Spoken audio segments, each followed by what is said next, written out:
live, and this is, if I believe, it's episode 5 of the Conscious Creative Tribe podcast.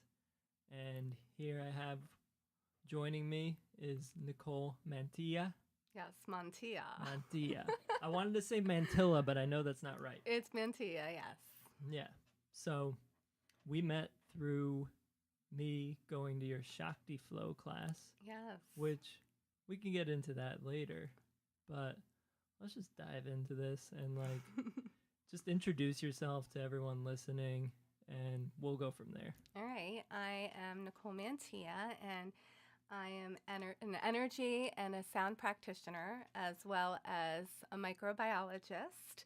And I found the path of sound, which I think we really should talk about sound tonight, and movement and breath and relaxation, because that's what I'm really passionate about, because I wasn't in those realms of being, if you rewind 7 years ago. And I was thinking about that today when you asked me to come on this show and talk on how different of a person I was 7 years ago. And like many of us in 2012, right, it was a big epiphany for a lot of us coming into this shift and really a deeper awareness of our being and wondering what our purpose was.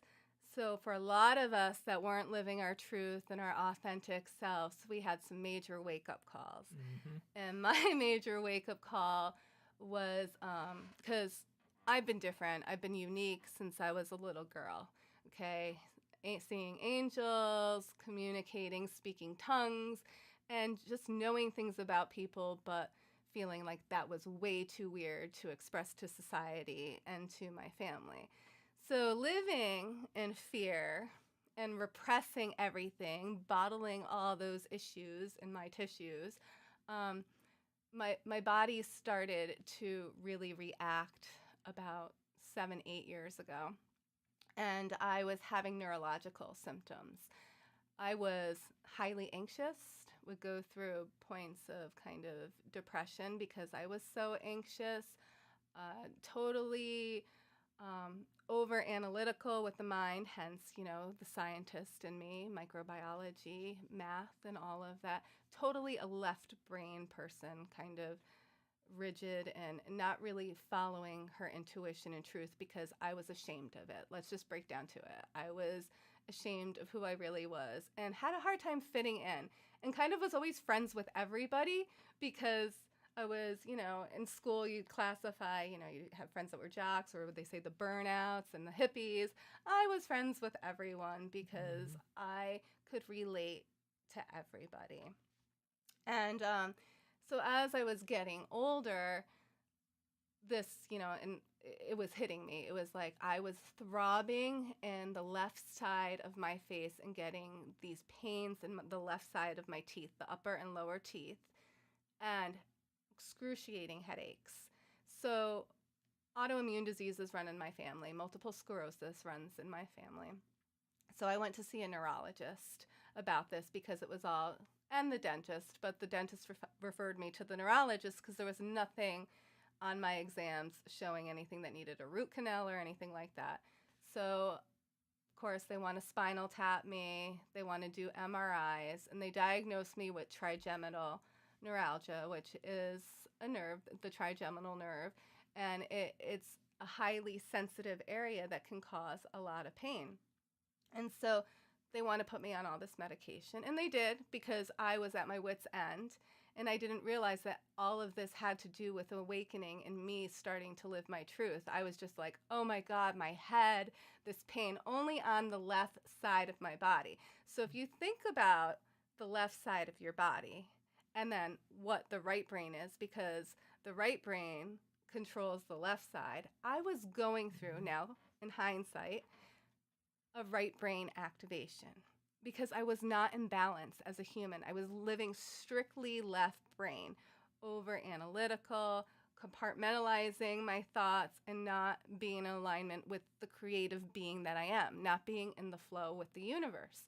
So here's the right brain activating and the left side going crazy because I have so many blockages in my neural pathways, like so many blockages, and that needs to clear.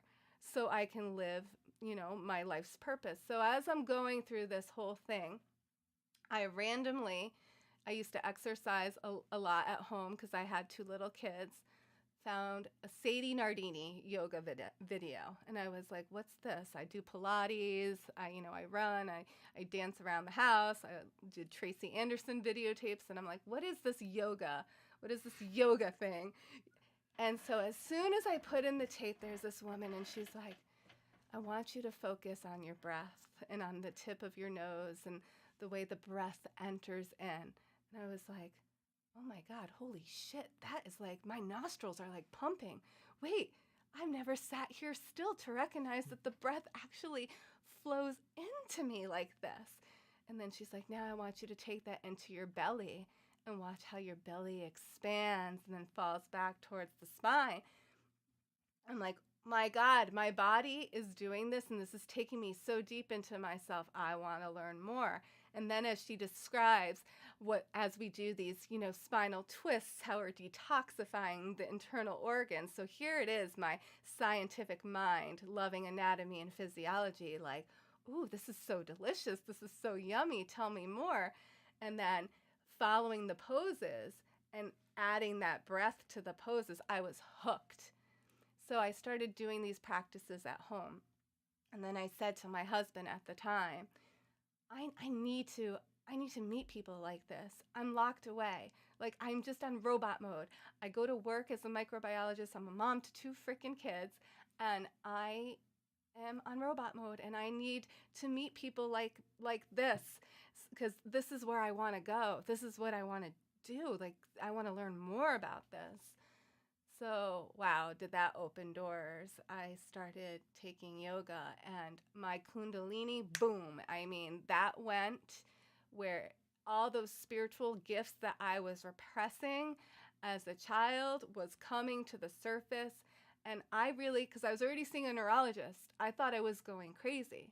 When I started feeling spirits and feeling all this snake energy, because snake energy is a totem for transformation, right? And the Kundalini. And the Kundalini, and all of that was happening.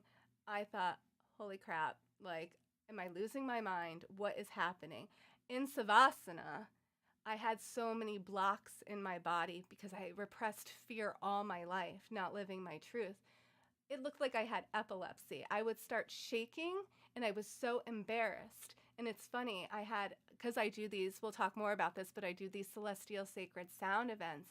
And a woman came up to me.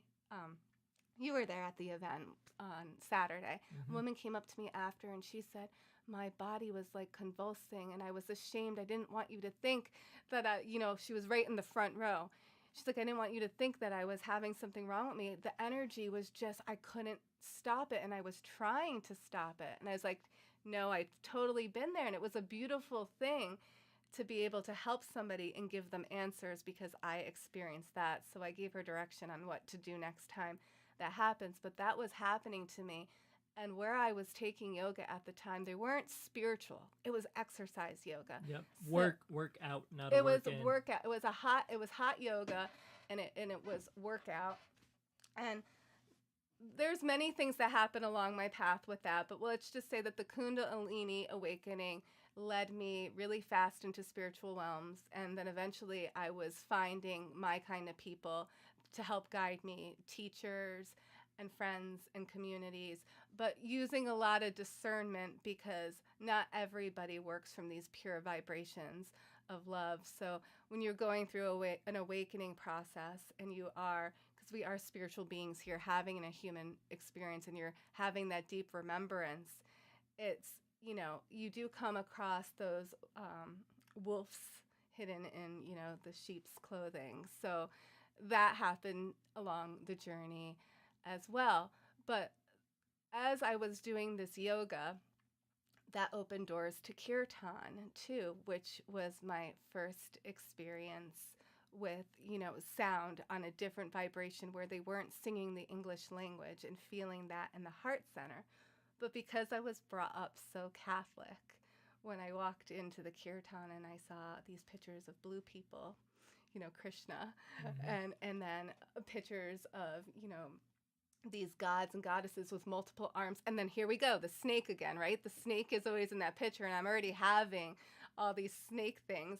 I'm just kind of like, what is going on here? I don't know if I feel comfortable. And my girlfriend who took me, she's like, no, it's all about the heart. It's all about opening the heart and healing the heart.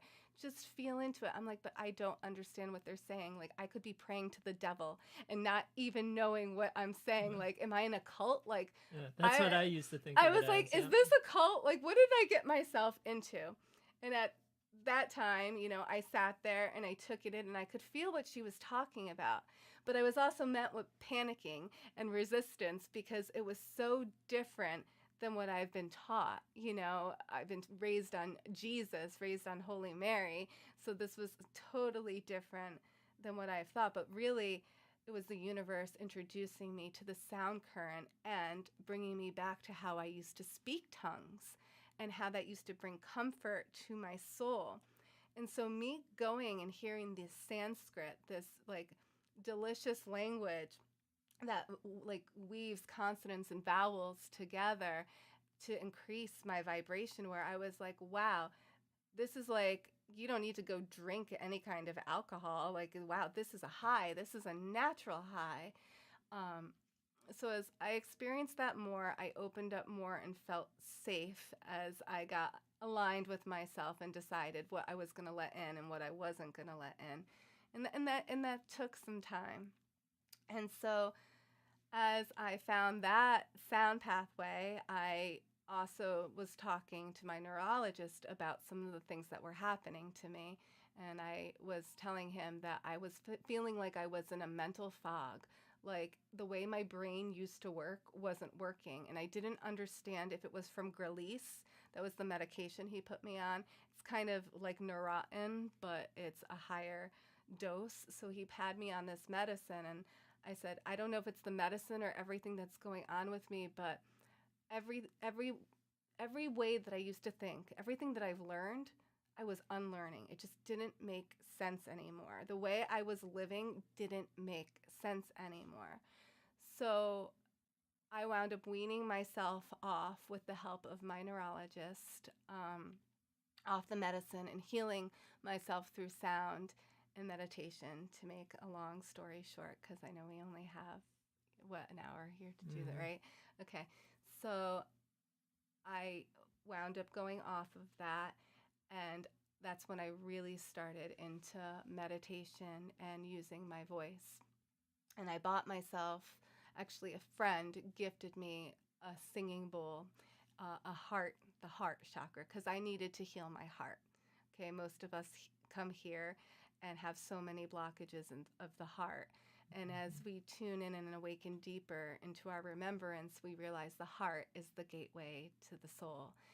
And that's our communication with everything in the universe. And we realize that there's much more going on than what we think of our daily jobs and doing the laundry and paying our bills and, worrying about our cars being fixed and all the stuff that we do as humans that we stress about. And when I had this frequency of the heart, I realized that I was living in a sympathetic state my whole life, in a fear state, like always feeling on edge, like any minute something that was going to pounce, like always. And I was releasing so much cortisol that I wasn't sleeping at night. I was just not a balanced person, hence, my left side of my face and my body and the savasana doing all of those things. So I needed to calm down and learn what it was like to trust my intuition, to tune more into music, to breathe more, and to live life following that inner voice and trusting that inner voice. So as I tuned into this heart energy, this heart chakra, I would realize that my body was just relaxing. And to come into that state and realize that all my life I was not living in that, and I didn't even know what it felt like to be in a parasympathetic state of being, which is calming and relaxing and grounded and centered and feeling safe and supported. That was foreign to me. So as that started coming, I started going back to speaking tongues and speaking what I call as light language, which is the universal language of love. And I attuned myself and healed myself using those vibrations as I trusted as they flew through me to the heart. See, for me, the heart is everything in this universe. And if we could create, those unified heart fields with one another, we would all be able to help each other so much more and understand each other so much more, because we really want to have that coherence between the heart and the mind. And when we're in that sympathetic mode, we're so in our heads because we're on survival mode. Like, we're trying to think our way through everything instead of feeling our way through everything. So the sound current and using my voice in the light language in that first bowl that I had, that heart chakra or heart energy center bowl, really got me hooked onto sound. So now I guess we can move into like the what I'm doing. I decided to formulate this class called Shakti Flow. Now, Shakti, everybody gets confused. Those of us who are on this spiritual path know that Shakti is the creative life force energy, that when you're in the flow, magnificent doors open, and it's about living your truth and being in the creative flow with the universe so we can manifest our creations as balanced beings. Now, divine feminine, when I say divine feminine, it's not just about women. Everybody has the divine feminine and masculine within them. That's the left and right side of the brain. Mm-hmm. So here, that's what I healed. So I came into balance through sound, into harmony through sound, out of a dis-ease state. Like if you do dis-ease, D-I-S-E-A-S-E, yep. I came out of that disharmonic state. And so here, being in flow with Shakti, that creative life force energy, was able to transform my whole being. But a lot of people get confused with Shakti being like this sexual energy, because Kundalini and Shakti, when it first comes and it rises from that root, it does. You go through the sacral chakra and it triggers like this immense sexual energy that if you can't control it and move past that, a lot of people never move past that point, because there's so that bliss that comes with that opening in that energy center, it's overused and the Kundalini is leaking. It's not grounded and it's not integrated. Mm-hmm. So you can't access the other energy centers. Yeah, it's one stage of it. It's one right. aspect. So a lot of people, when we, they think of, these kind of classes are, probably those classes where there are a bunch of women, not for men, that men can't come here. Because when I first started teaching, a lot of people did not think that it was for men. They thought it was like this, just a goddess energy class. And it's not that at all. Now, you attend. Men have goddess energy. No, but I mean, like, they thought that it was just these women.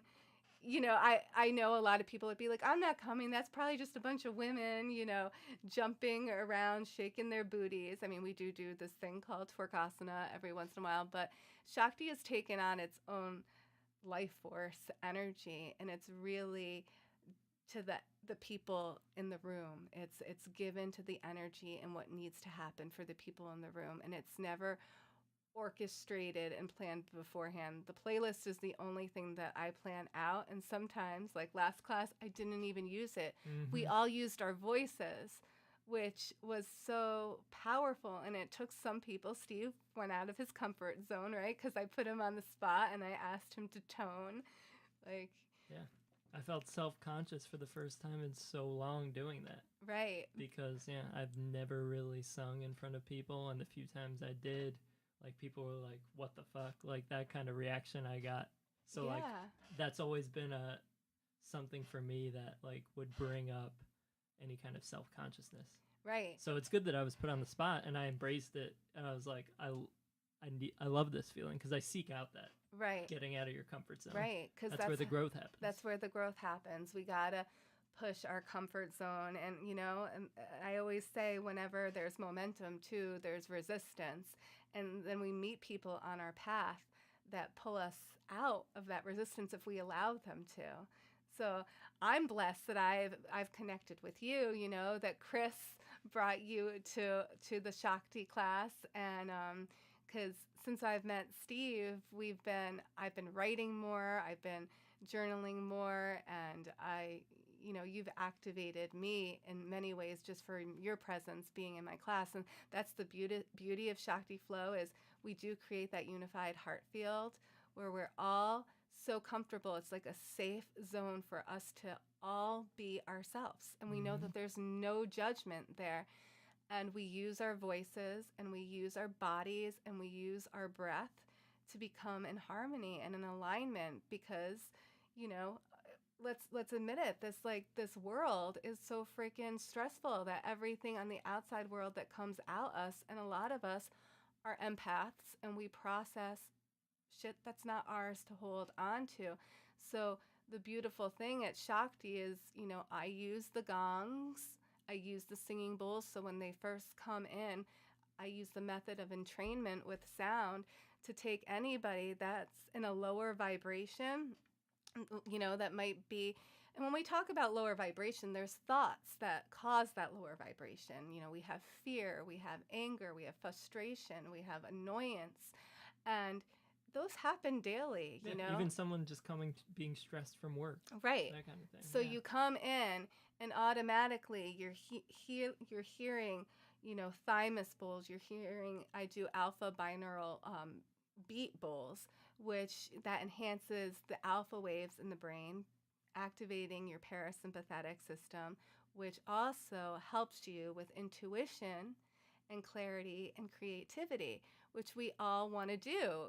We all want to be in the flow with that and be our authentic selves, because that's what we're here to do, is strip away all the layers and all the fear that have prevented us to feel comfortable being what others might perceive as weird and putting yourself out there. But you find your tribe when you do that.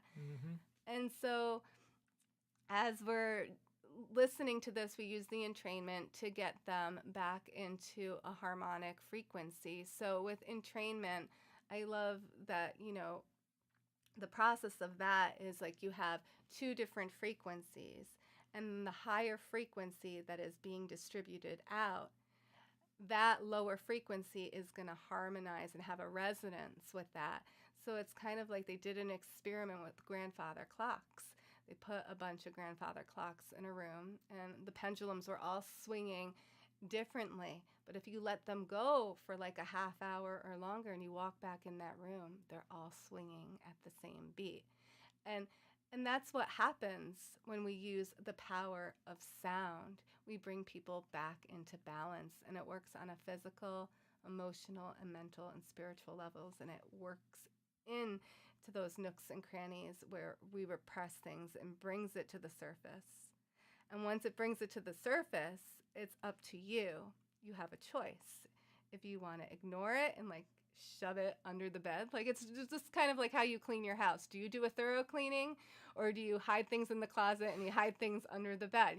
How thorough, it's up to you. You can just do, okay, I'm just going to do what I need to do to get me by for the next couple days so everything looks okay. Or do you really want to clear out? So it's all about intention. It's your intention of how deep you want to go. And that's the beauty of sound. Sound amplifies intention. So to start our Shakti flow, before we even breathe and we even tone and use our voices and dance or do yoga, we start with that sound, which is a really beautiful thing. What's your experience when you come in there and you walk into the room and you hear the sound going? Doesn't it like automatically want you to just...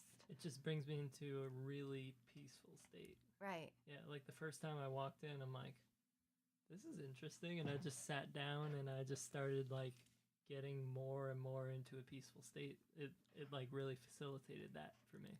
Yeah. So the science behind sound healing is the activation of the parasympathetic nervous system, which is our rest and digestive system. But the beauty of it is when we do the vocal toning and we use our voice, we have this vagus nerve. I'm sure a lot of you are familiar with the vagus nerve. It's in the cranial 10, and it's on the back of your spinal cord, and it's the longest nerve in the body, and it reaches so many organs in the body. And when you activate that, you are in a relaxed state, and there's so many health benefits, like it lowers your blood pressure, you're able to sleep better, you're able even your digestive tract, because it's making the fluids, it's secreting more fluids, and everything starts to work in harmony together when we activate the vagus nerve. And so often we're not using our voices. It's kind of like, when you're bottling all that stuff up where you're like, I just want to scream.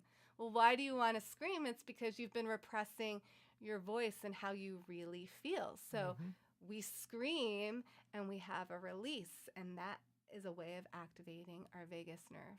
When we make the sound of and we do that a lot in all my classes, we do a bunch of exercises, breathing in and exhaling which is not only the audible sound of the heart, which activates that heart energy, but it's a sigh of relief, right? So using the voice to release is the most masterful thing that our bodies, like as human beings, like that's how we play this instrument. Like not only do we dance and we move and we breathe, but we sing, and you shouldn't care what other people think that you sound like, because if that just takes the joy out of it. And the more you tune into your voice, the more you'll be able to speak your truth and maybe share your opinions with people instead of being like, oh, I can't do that. I'd have to have a couple of drinks or before I did that. Or, you have this confidence where there's a newborn strength and courage, and you feel like you can conquer anything, I think, once you find your voice. And it's not about singing like a rock star or having like these beautiful melodies. It's just about you feeling comfortable enough to use your voice. And expressing. Because you just gave me a mini epiphany. When I was in college, before I would go out, me and whoever I was with as friends, because I was so nervous, like talking to girls and all that in college.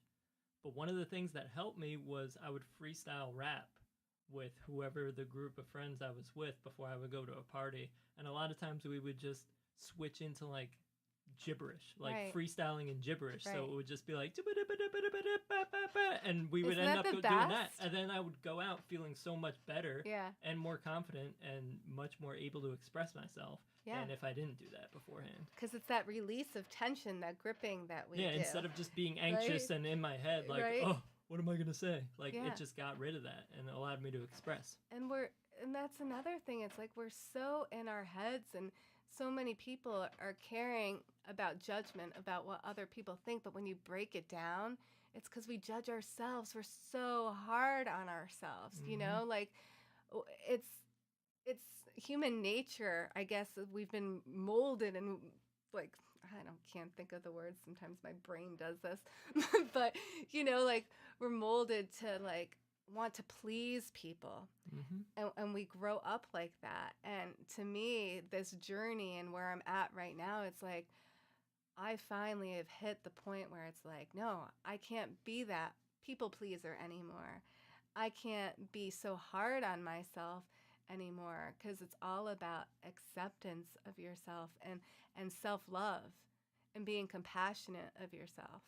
Because if you're always concerned what other people are thinking, it's going to be a hard road for you to find some peace and calmness in your life, because you'll be attracting those experiences to you. Like we had a student in our class, and she's like, I think sometimes people just think that I'm a hippie that, is doing energy work, like, right? Go balance someone else's chakras. And so this person came up to her and said, go balance somebody else's chakras. And it's like, well, you put that thought out into the universe, that manifested. Here's your experience. This is a reflection of how you're thinking about yourself.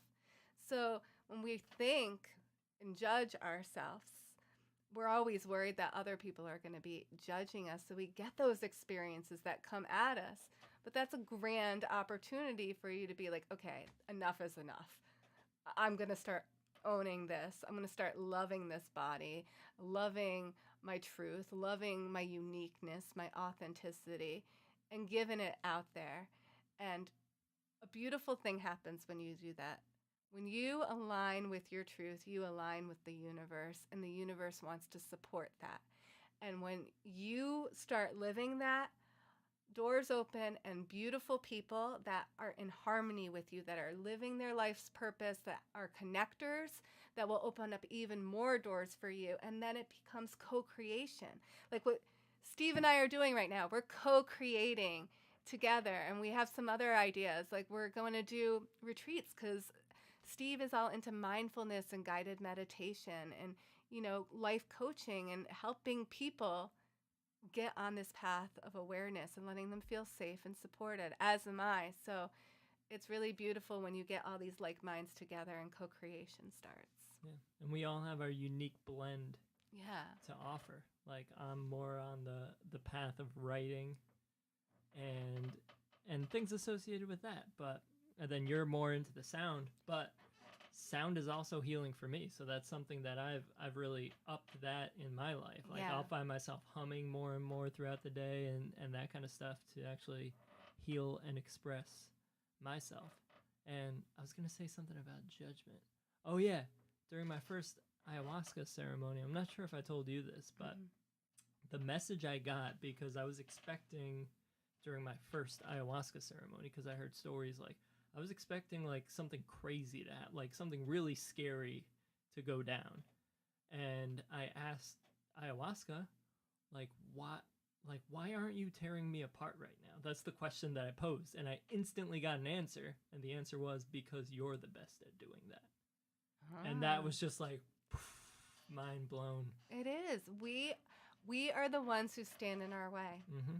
So it's not anybody else. You have to realize that this isn't happening to you. You're creating your experience. And once you get that down, things start to shift. And of course you're going to get triggered. We all get triggered. The triggering never stops, but it's about being able to get out of that trigger faster, right? It's like, okay, now that I've got the tools and I see that I can easily fall off, my ego gets triggered and wants to cause me to be in my head and not in my heart and say, the whole conversation that happens where you're like battling yourself. Mm-hmm. But once you realize the game that the ego plays, you can get out of it faster. Yep. It all comes in a spiral fashion. Yeah. Like you come around to the It's same all a lessons spiral. from a different point of view. It is. And then the more I am experienced, I just turned 40, so I've been reflecting. Woo! Shout out I know, 40. right? I've been reflecting a lot. I'm like, oh my gosh, in this one lifetime, I feel like I've been like 10, 12 different people, but it makes sense because biologically, our bodies, they change every 7 years, and especially amplifying now with sound, which sound works on a cellular level, works on your DNA. I mean, there's so many studies showing the benefits of sound and healing. But where was I going with that? I was going with a thought with that. Being a bunch of different people. Being a bunch of different people.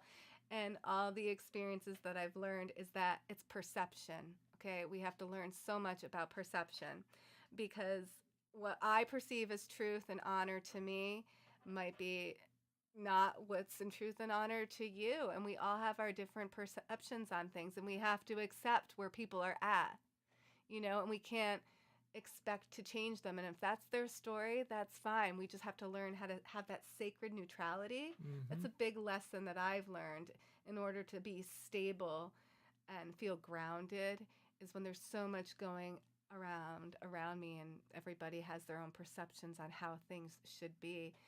As long as I'm not taking on their perceptions and I'm staying true to what I believe in, I'm okay. It's when I judge myself and think, well, maybe they're right, and I don't stay in alignment to that gut feeling.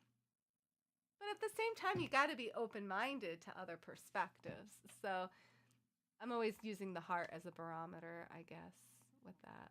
Yeah. I did an exercise a couple weeks ago to feel and determine a yes or a no, like on the soul level. So you just ask like soul, whatever terminology you want to use, like Yeah. you basically take a few deep breaths and still your body, and then ask like, give me a no, and then you'll get the no signal. Right. And then give me a yes after that. And like the no feeling I got was, it was like a downward movement of energy and constricting.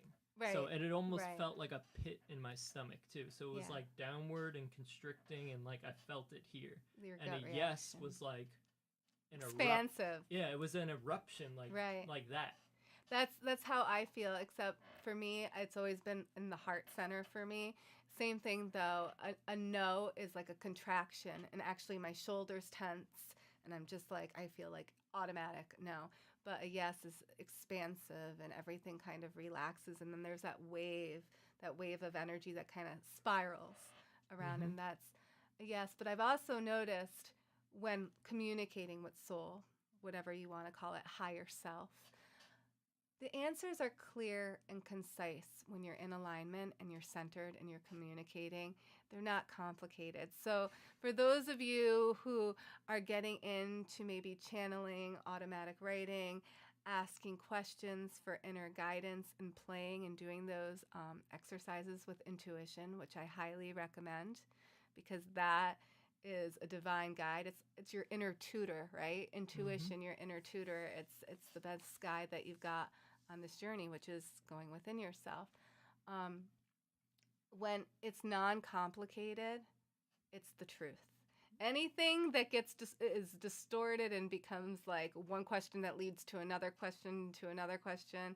That's you in your head. Ego. Yeah, that's the ego. That's the complicates mind everything. coming in. And you could see that on the macrocosmic level of society. Like religions, organized religions, take these essential truths and like put all these complications on it. Politicians take simple truths and put all these they make it complicated. Law, they take like simple morality and make it more and more complicated. So we see this on so many levels because the ego dominates society. It's so true, and that's where I was coming from before, was that left side of the brain, where everything needs to be logically understood. Like there needs to be legitimacy behind everything. So it's funny. I have legitimacy according to what? Right, you know? but like this one guy was saying to me, "Oh, well, when you do this, I can see that it's because I was missing the note C in my body. And what are you doing?" He wanted me to break down the scientific parts for sound for him. I said, "Well, I can't do that for you because I'm a feeler. Like, I'm a feeler. So for me, I don't need to know like all the notes and all the hertz. Like, yes, I do know some of that stuff because I have done some research, but for me, it's not about the hertz and the exact scientific method behind it. It's about feeling where you feel it in your body. It's about allowing your body to just go deeper into itself by feeling and out of the head. And sound can do that for you. It's a great vehicle for feeling. Yep. And the body has so much wisdom. Like even if you want to think on the purely physical level, you're getting signals from your body when you're in tune with it. Right. And everything's vibration, right? Everything's energy. And that's the beauty of sound, is that we're taking the seen and the unseen worlds and making it as one. And that's what quantum physics, right? Like, quantum physics is that, they breaking there. And so energy medicine and sound and vibration, some of the things can't be explained, but they're doing better at explaining it now. But it's about trusting, right? Everything's about trusting. Trusting that your body can self-heal if you allow it. Trusting that there is other remedies, holistic remedies, to bring homeostasis to your being, besides going to the doctor and putting a pill in your mouth that has a bunch of side effects. So that's where I want to take the sound work, because on top of Shakti Flow, I do these celestial sacred sound and meditations, which are amazing. Yeah, Steve came to the first one of his first time. Hmm. What was your experience like? It was, yeah, it was awesome. It was a journey. Yeah. It was, yeah, definitely a journey. Very relaxing. I like the breath work and Yeah. the toning. And then once we just laid down, I was like, I went through some thought loops and Right. then just went into a state of deep peace. And I came out just like clear and like very blissful, but tranquil. Like Right. peaceful Mhm. and blissful at the And same time. soft. Yeah, like Yeah. I was just like sitting there, like, I can't move. I can't talk. Yeah. I could giggle a little bit. That's it. So if you want to go to like the quantum level with it and with the sound, and what's happening is, besides us putting out the frequencies, we create vortexes, right? So there's a vortex that happens in the room with everybody's energy and with the sound current. And that vortex is actually, because energy cannot be created or destroyed, it can be transferred. Hmm. So what we do, using entrainment, using the sound, is we transmute those low vibrational energies. Everything that's being released gets sucked up in that vortex and transmuted back into the vibration of love. Yeah, it's very shamanic. And this parallels Right. ayahuasca that I mentioned before. Yeah. It was very much like one of those ceremonies because you were transmuting energy Right. and you were cycling through. So that's Right. another thing that I used as a parallel because like the gongs in particular were like scooping out the heavy energy. Right. And you could feel it. You Yes. could feel that heaviness when the gongs were playing. Mm-hmm. And then Love it the would get gongs. brought to the surface and cleared, and then it would get into more like It's like a light yeah. sounds. Yeah. So that's the balance, is like you can't just be, the heaviness comes when it needs to work on the heavy stuff, and then the lightness is to restore that safety, that calmness, that like divine mother energy where like you're held in a blanket, Hmm. you're safe. It's all, that part is lifted. The heaviness has lifted.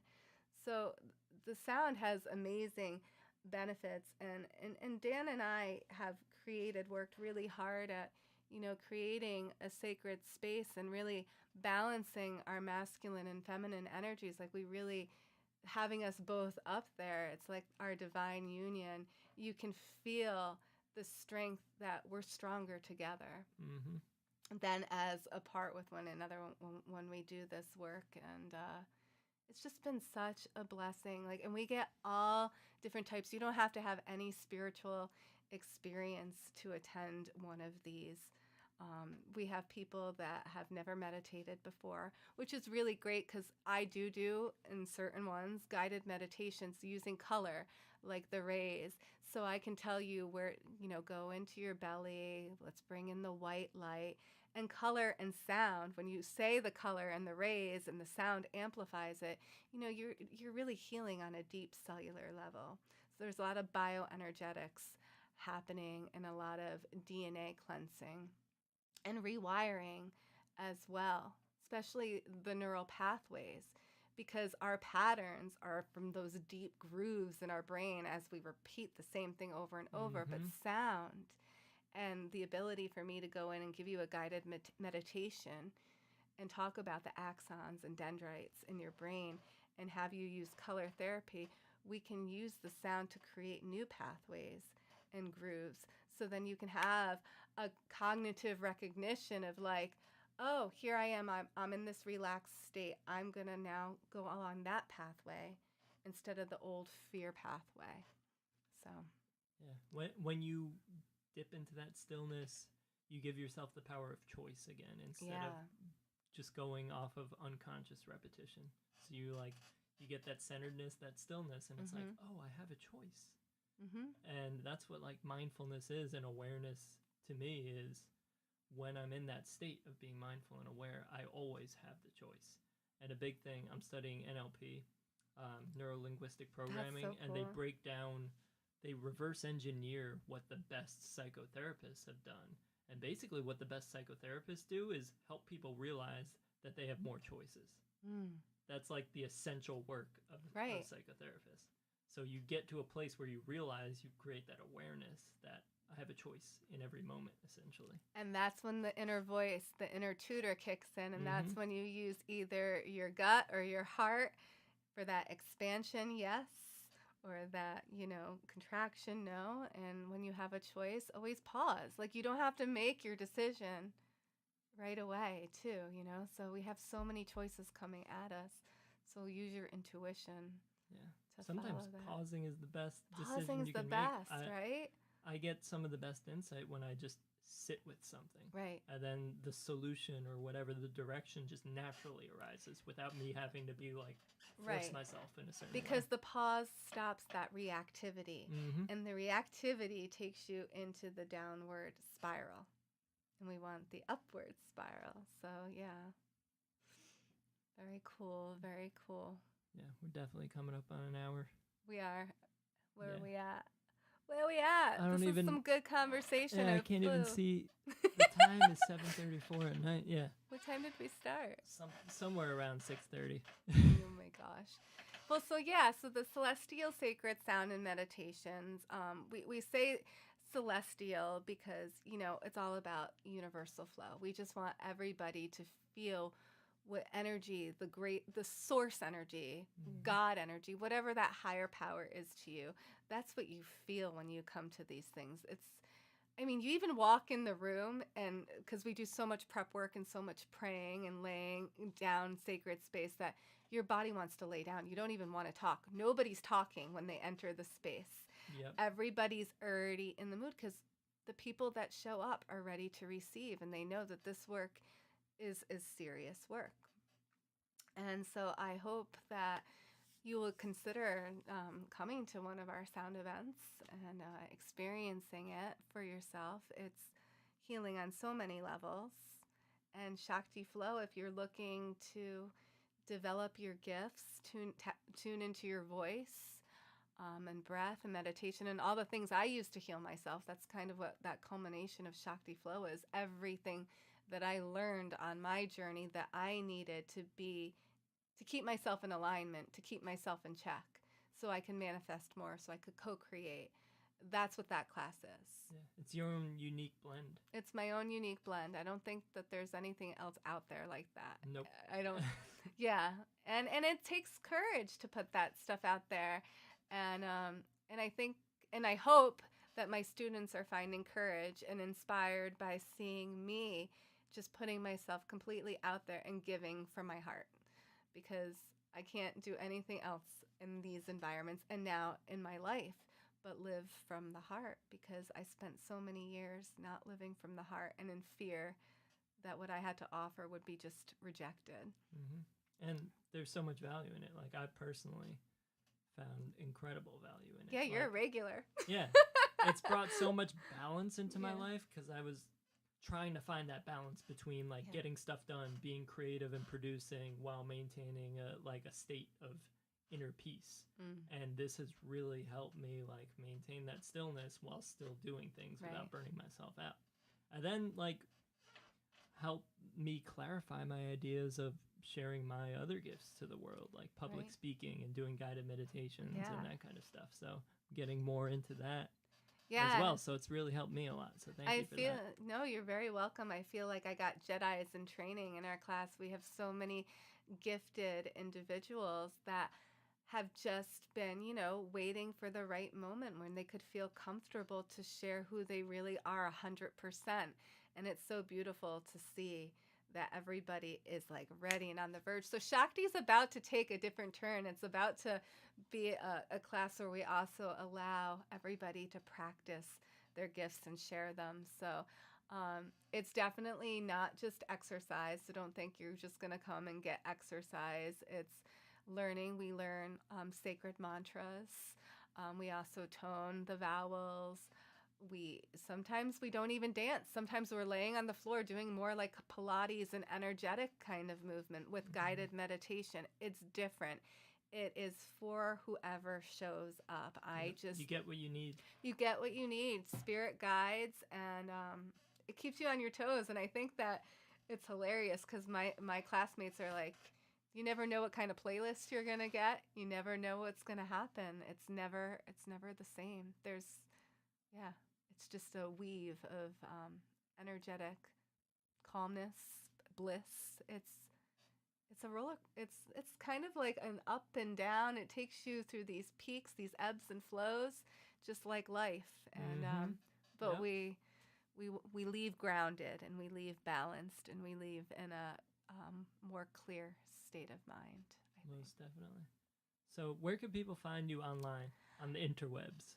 I am NicoleMantilla.com. So it's NicoleMantilla.com. I know that is like so long, kind of like That's a tongue. not that long. That's pretty easy. Okay. So Nicole if you need to Mantilla. sound it out, it's easier to say NicoleMantilla.com, but I gotta give my daddy credit, NicoleMantilla.com, the Colombian in me.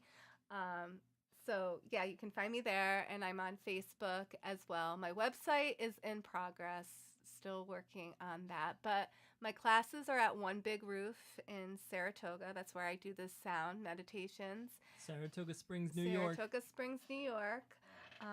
Yeah, send me a message, and I would love to connect if anybody has any questions. Awesome. Yeah. Thank you so much for coming No, on. thank you for having me. It's Yeah. always a pleasure to hang out with you. Yeah, that was a great conversation, and it didn't Awesome. even feel like an hour. Yeah, like I'm like, whoa.